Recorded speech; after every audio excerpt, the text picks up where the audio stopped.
Tonight on News 22, Election Day is almost over here in New Mexico, and we have the latest numbers. Migrants are waiting on El Paso's Santa Fe Bridge ahead of the caravan coming from Central America. And Michaela Romero brings you the stories from the Dia de los Muertos festival in Mesilla. All that and more on News 22 Tuesday. Serving southern New Mexico, this is the award-winning KRWG-TV News 22, where news matters.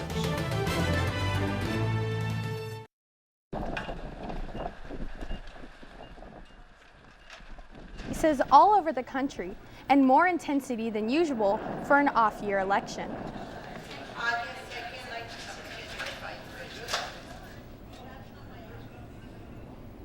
Good evening, everyone. I'm Adan Contreras. And I'm Shelby Capp. The Doña Ana County Clerk tells us that 53,000 people had cast their vote in the county by 4 o'clock. That's more than the last two midterm elections. I was at the polling place at Desert Hills Elementary, which was the busiest polling place in town. With the lines out the door, it took at least 45 minutes to get in to vote, but people did not mind. Early voting number records have been shattered in New Mexico. Statewide, more than 322,000 voted early. In the 2014 midterm election, around 255,000 voted early. There are important positions up for grabs today in New Mexico elections. Democrat Michelle Lujan Grisham is running against Republican Senator Steve Pierce for governor. In southern New Mexico, Republican Yvette Harrell is going against Democrat Xochitl Torres Small for U.S. Representative District 2. Democrats accounted for 53% of early registered voters. Republicans were a distant second with 34%. A major issue is the so-called caravan of people coming north from Central America. The U.S. Customs and Border Protection planned a crowd control exercise today in El Paso, but it was called off because of the election day. Are hundreds of miles away. A few are trickling in at the border in El Paso. They started arriving last week. Church groups and others have been on the bridge giving and handing out toiletries and other supplies to the refugees. They estimate 200 are waiting on the bridge and hoping to ask for asylum. Migrant caravans are still making their way up north. It's unclear which American cities the groups will try to travel through. Customs and Border Patrol spent the day in Laredo, Texas Monday preparing for the possibility that people will arrive at their ports. Reporter Rodolfo Maya has the story from Laredo. That group of 1,500 up to 5,000 were to arrive in this area. Customs and Border Protection Director of Northern Operations, Gregory Alvarez, briefs the city of Laredo at their council meeting on the preparations that should be considered ahead of the possible arrival of the migrant caravans. Depending on the size of the group, up to maybe a few weeks to process that size of the group. Although he says the migrant caravan might not make it to Laredo, The group or a portion of the group would branch off to the Rio Grande Valley, head to Laredo, or continue on to California as been some of the stated in the pledge. Alvarez adds, in the event they do, the city of Laredo and nonprofit organizations will take a hit. Process notices to appear, then we would process them at the port, and then they would be released from the port. So now the city and public services and other social services won't feel that impact. Michael Smith with the Holding Institute agrees and adds that the resources aren't there for a possible caravan arrival. And it's been my experience that by and large, cities and towns and communities all across the border are not prepared. They are ill-prepared to receive a large group of this size. The best thing that we can do is to be as best prepared as possible. Smith is asking for the community to be on standby to lend a hand. Do what they've done in the past. The Laredo community has always been very supportive, very helpful, that if it does reach the point where significant numbers of people are processed and released, I'm talking about families released here in our community, we do need help. He says those in the caravan are fleeing their home, not because they want to, but because they have to. They just represent raw, real humanity. So they're struggling with something that's causing them to try to come to this site. We are the promised land for them, for better or worse. In the end, he adds our community has always helped those in need. It's also reflective of our humanity, of who we are. Laredoans have never faulted in that respect, and I think we should be very proud to be called a Laredoan because when it matters the most, we have been able to make a difference. Portions of the migrant group called branch out to the Rio Grande Valley or continue on to California. Customs and Border Patrol say the same measures that are being taken in the Rio Grande Valley could be taken in Laredo. Those measures include military troops and barbed wire. So the past few days have been really nice and clear. I know, fall's my favorite and it's definitely been pretty good so far. Vicki is next with our first look at weather. Thanks, Shelby. This is Victoria Valderrama with your current conditions. Right now in Las Cruces, we have clear skies with a temperature of 67 degrees. Winds are coming from the southwest at 13 miles per hour. Humidity is at 23%. Our dew point reads at 32 degrees and our barometer sits at 29.89 inches. Today we did have a high of 77 degrees, a little warm. We woke up to a low of 47 degrees. The average for today is 62 degrees, so we are a little bit above that. But traveling back in time, in 1981, we had an all-time high of 81 degrees, and in 1959, we had a low of 20 degrees. We had no rain today, so our yearly rainfall stays at 7.22 inches. That's all I have for your current conditions, but I'll be back with your national forecast. Back to the desk. In El Paso, Democrat Beto O'Rourke will be at the Southwest University Park. O'Rourke is a Democratic challenger in the Texas Senate race. He is facing incumbent Ted Cruz. This election has the potential to be the first which Texas has a Democrat in a statewide office since 1994. The tightness of this race has Republicans concerned and Democrats excited. Due to the recently changed demographics, Democrats have been hoping for a blue Texas for years, and tonight could be the night.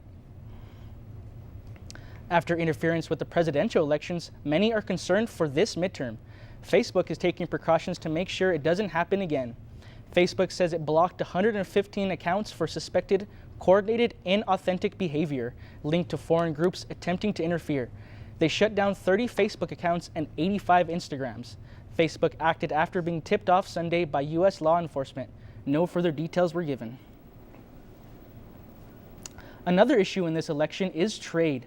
President Trump says he has negotiated a new agreement to replace NAFTA. He calls it the U.S.-Mexico-Canada Agreement, and I set out to find out what it means for the borderland. The Santa Teresa Port of Entry has passed Nogales as being the most important port of entry on the U.S.-Mexico border. So it's no surprise that the revision of NAFTA affects the borderland. The real issue going forward, however, is the fact that there's still tariffs on Chinese steel and aluminum, which are both incorporated into manufacturing processes we have at the border. And so that's disrupted some of our metal firms in Santa Teresa, for example. And going forward, that's going to remain an issue. The revised NAFTA also affects car manufacturing. The automotive industry is important to both New Mexico and Juarez. One big change is now car manufacturers in the U.S., Canada, and Mexico will be required to pay their employees $16 an hour starting in 2023. Now that's a big increase from what most Mexican workers are receiving currently. Because of this new high $16 an hour requirement for at least 45% of the labor, that will mean that the cheap labor, the cost advantage that Mexico has, which is what Mexico brings to the table in these processes, is not going to be as relevant, and that's going to hurt Mexico to the benefit of U.S. and Canadian workers. One way Mexico could benefit from the agreement is President Trump's large tariffs on Chinese imports. That could cause many businesses to move their operations to Mexico. Mexico and China both compete, and by the way, they both pay their workers about the same, and they compete on being low-cost providers. And that means that if you're very cost sensitive, then you're going to decide between Mexico and China based on where you can get the product for the least cost. The USMCA is a 16-year agreement. It also requires a review every 6 years. The USMCA is expected to be signed by the end of November. It will then move to Congress to be approved. A Las Cruces man has pleaded not guilty to stealing a car with a child in the back seat. On Sunday, police say 22-year-old Christopher Orozco stole an unlocked car at a Pickwick. He didn't know there was a 4-year-old child inside. He left her at a nearby Valero gas station. Orozco is also charged with possession of meth, and his bond is set at $1,500. A woman is in jail after an argument with her boyfriend became physical. 28-year-old Sarah Hernandez came home and started arguing with her boyfriend. The victim told detectives Hernandez armed herself with a knife and tried to cut herself before she allegedly stabbed him in the hand. He was able to call his mother from his cell phone, who then called 911. Hernandez is being held in the Doña Ana County Jail. A fire that destroyed a semi-truck and several other vehicles at a towing yard is under investigation. The fire started in the semi-trailer and spread to 3 other vehicles. Fire investigators believe an electrical shortage started the fire. Arson is not suspected. And stay tuned, Vicky will be back with your national forecast. But first, Mesilla gathered to pay respect to their loved ones.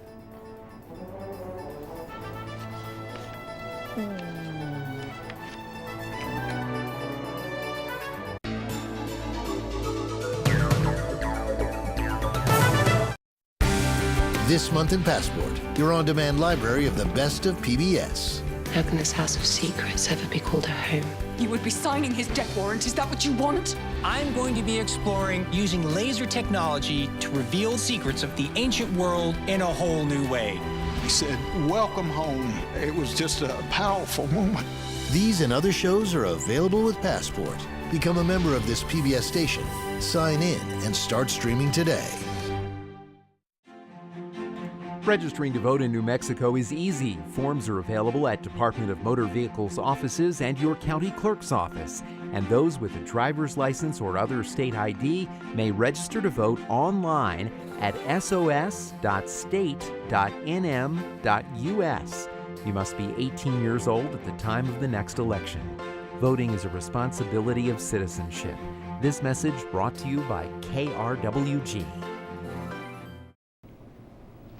Welcome back. You're watching News 22 Tuesday, where news matters. This is the season for holidays and remembrances. And one major remembrance in this part of the country is Dia de los Muertos. And News 22's Michaela Romero went to Mesilla to find out what the day means. This is Laura Riemann. She is a kindergarten teacher and a baker. She has been celebrating Dia de los Muertos here for the past few years. She brings her famous pan de muerto that she sells once a year for this occasion. She thinks some people misunderstand the true meaning behind the celebration.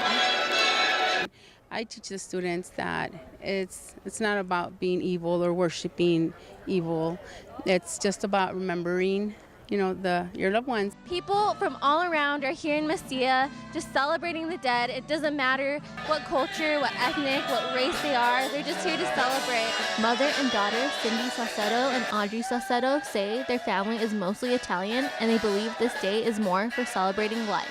It's about joy and happiness. They enjoy looking at the altars. They've never made one for a loved one, but they are considering it for next year. While most of the altars are for grandparents and others who died in old age, there are young faces that were taken too soon.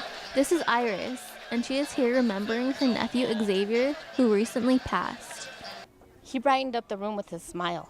He had these big smile, dimples, white teeth, eyes, the way he laughed. Those are the things that I want to be able to tell my grandchildren. I think a lot of people are out here because of that. They want to be remembered. They want to show you that, look, they mattered. And Dia de los Muertos is a special day to prove they will always be here in spirit. Michaela Romero, News 22. So we've been having nice weather here, but I don't know about the rest of the country yet. That's right, and then Vicky is next with the weather.gov national forecast. Let's go ahead and take a look at the 6 to 10 day temperature outlook map. This shows the temperatures across the United States that will be expected on November 11th through the 15th. Now, in the west, we have most of Washington, Oregon, Nevada, and a little bit of Arizona near average temperatures, while in California, they will be likely above average. But if we jump on over to the Midwest, they are very colorful, and that means they are very likely below average. But here in Las Cruces, we are stuck between these two different shades of blue, and that means we are going to be below average. We aren't going to be as cold as the Midwest, but it is going to get chillier come the next few weeks. And in my next map, I will explain when exactly that is. The average dates of first measurable snow Las Cruces is here in this light blue shaded color, and that means that we will get snow come December. We're looking ahead, but in my next map, for tonight, our neighboring city, El Paso, will have a temperature of 55 degrees. San Antonio, some winds at 70 degrees. Then we have Lubbock at 45 degrees. Dallas with some rain at 60 degrees. Oklahoma City at 45. Kansas City at 36. Rapid City a lot colder at 16 degrees, but coming closer to home, Albuquerque will be at 39 degrees. We will talk about New Mexico local conditions right after this break. You're watching News 22 Tuesday.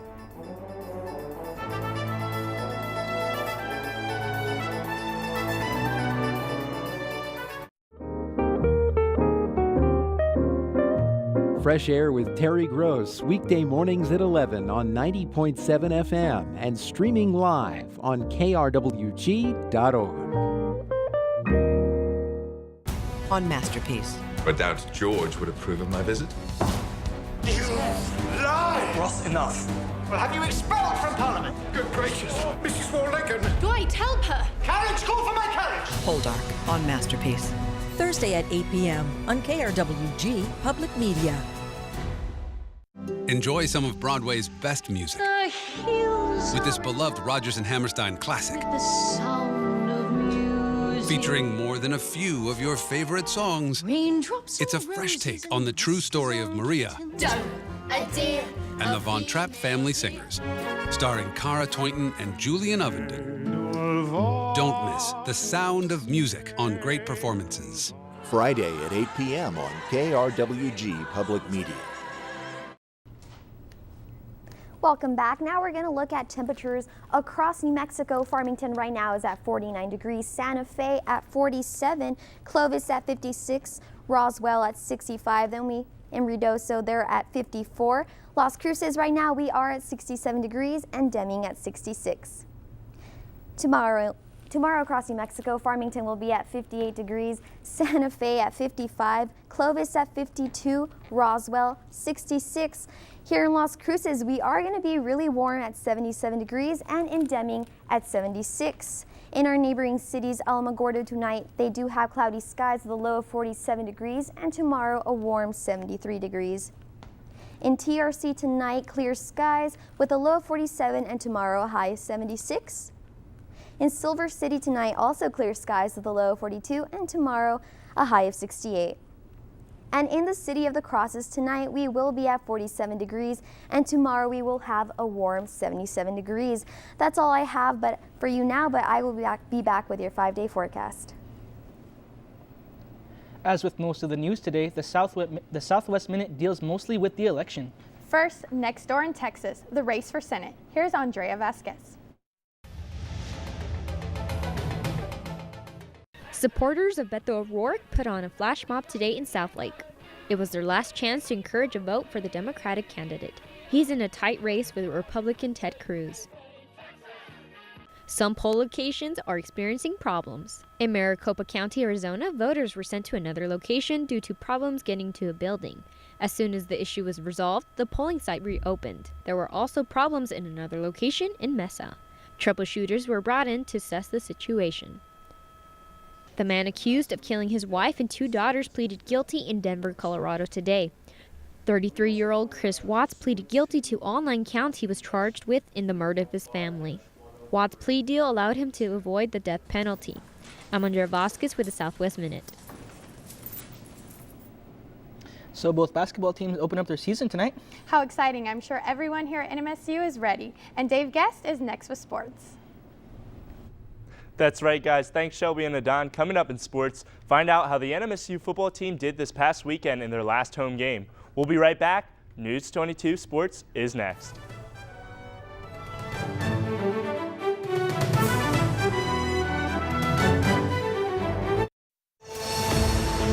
Nature's landmark 3-part series concludes. It's a critical time for new research and cat conservation. It's an animal that was born in the center, and now you are giving him the freedom. This is an age of discovery that's revolutionizing how we view this amazing super family. Wednesday at 7 p.m. on KRWG Public Media. Next time on a Chef's Life. Go. I'm not on the road anymore, so I can't blame my physique on travel. It's time to work out. In the South, we are known for fried chicken livers. That's us. Here, chicken. Ah! Okay, now this is personal.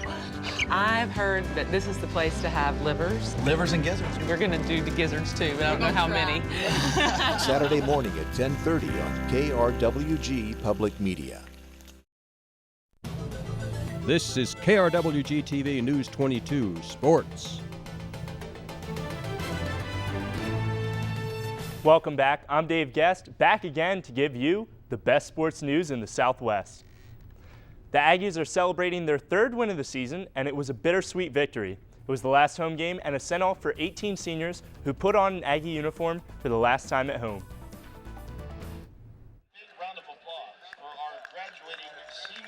The activities on the field started with the seniors lining up to say goodbye. Linebacker Terrell Hanks, cornerback DeMarcus Owens, and running back Jason Huntley were the seniors leaving the largest impact. We'll be fans for years to come based on the performance of this class. On the field, the Aggies wasted no time. Jason Huntley took the opening kick, 99 yards for a touchdown. The scoring continued from New Mexico State. By halftime, the Aggies led by 21. It's the end of the first half, and the Aggies lead 35-14. They've scored 5 times, all by seniors, fittingly enough, on senior day. Josh Adkins has nearly been perfect, 18 of 22 for 220 yards and 3 scores. We'll see if the Aggies continue to pour it on and how they play in the second half. The second half was the Jason Huntley show.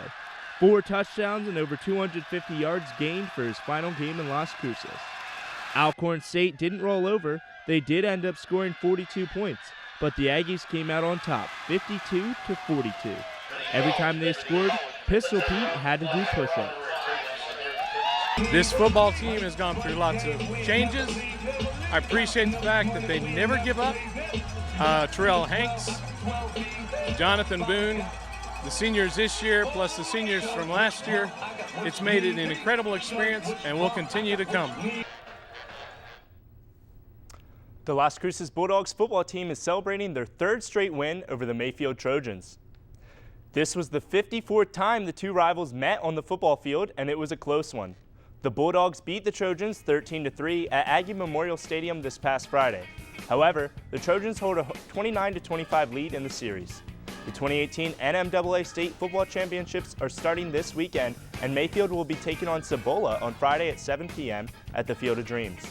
Las Cruces will face off against Clovis on Saturday at 1 p.m. Centennial has a bye for the first round and will play the winner of the El Dorado vs. Hobbs game for the quarterfinals. And the New Mexico State women's basketball team is currently facing off with UT Permian Basin, and the men are getting ready to take on North Dakota State. The women's team is looking for their 5th straight Western Athletic Conference championship this season, while the men are looking for their 3rd. Newcomers JoJo Zamora, Clayton Henry, and Barrett Jan Liu will give the men an entirely new look, while Brooke Salas and Gia Pack should light up the scoreboard as usual for the ladies. The Aggies are going to be hitting the road for the final time during the regular season. This Thursday at 6 p.m., the Aggies volleyball team will be taking on Grand Canyon at the GCU Arena. The Aggies are 18-7 overall and 8-4 in conference play. The Lopes are 11-13 overall and 4-8 in conference. The Aggies will be back in Las Cruces on Saturday for a match against California Baptist at 11 a.m. And that's all for sports tonight. Join us for more sports action tomorrow. Still ahead on News 22, Vicki will be back to take a look at your 5-day forecast. But first, an artist stands up for what she believes in. Please stop her music.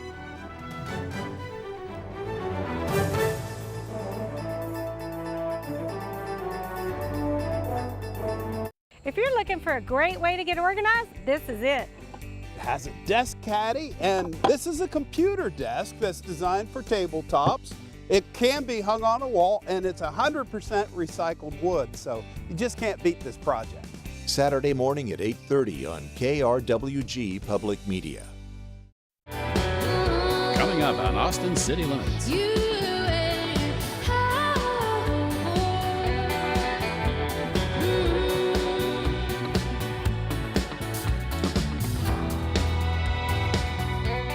Saturday at 9 p.m. on KRWG-Public Media.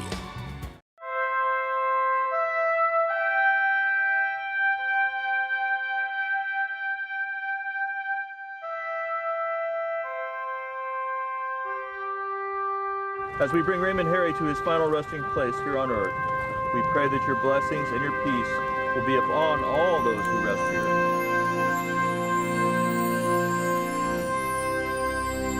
Sunday at 2 p.m. on KRWG-Public Media.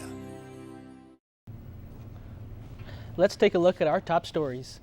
Many Americans went to the polls today to do their civic duty and make their vote count. The migrant caravan is still heading north as Customs and Border agents prepare for their arrival. And Michaela Romero shows us how a few people celebrated the Day of the Dead. Singer Rihanna is unhappy about President Trump using her songs at his rallies. After the Washington Post White House bureau chief tweeted the song was being played at the Tennessee rally recently, Rihanna spoke out. Rihanna tweeted, "Not for much longer, me nor my people would ever be at or around one of those tragic rallies." Other artists have also spoken out against their songs being played at Trump rallies. Well, I wonder what songs are going to be played now at the Trump rallies. I know. Wow, that's right. Interesting. Can you let us know how the next 5 days are going to be looking, Vicki? Sure. Well, tomorrow and on Thursday, we are going to be pretty warm. We'll be in the 70s, but come Friday, we are going to get cool again. We'll have a high of 60 degrees, Saturday a high of 59, and Sunday a high of 69. So, you know, just keep that jacket handy because it's going to get cold. Yep, sweater in the morning, take it off in the afternoon. Yep, exactly. That's the weather That's right. that we're in. And don't forget, you can catch all of today's Arab stories and past newscasts on our YouTube page at youtube.com/KRWG News 22. And follow us on Twitter, Instagram, and Snapchat for show updates and the latest on what the News 22 team is up to.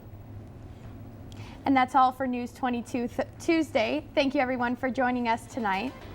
Tune in tomorrow for more news across the Southwest. I'm Adan Contreras. I'm Shelby Kapp. And I'm Victoria Valderrama. Good night. Good night.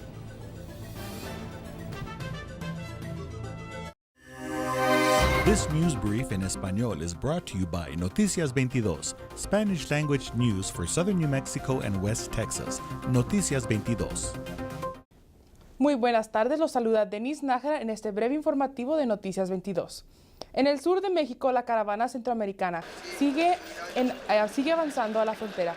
Mientras tanto, parte de la caravana va en ruta hacia la Ciudad de México en autobuses y camiones de carga. Otros están buscando rutas alternativas. En la frontera de El Paso y Juárez están llegando migrantes cada día.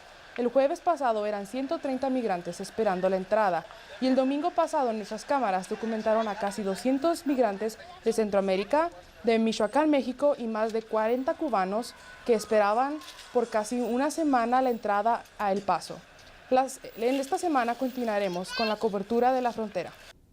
Un hombre fue mordido y apuñalado por su novia. Sara Hernández, de 28 años, se había mudado recientemente con su novio Morton Lane, de 28 años. Ella comenzó a discutir con él cuando Hernández intentó hacerse cortadas y después lo apuñaló en la mano. Morton también recibió una herida en la pierna y varias marcas de mordidas en ambos brazos. Hernández fue trasladada a un hospital local para tratamiento de sus heridas. Luego fue ingresada al centro de detención del condado de Doña Ana. Se le acusa de un cargo de agresión agravada contra un miembro de familia. Está detenida sin derecho a fianza. Para Noticias 22, Denise Nájera.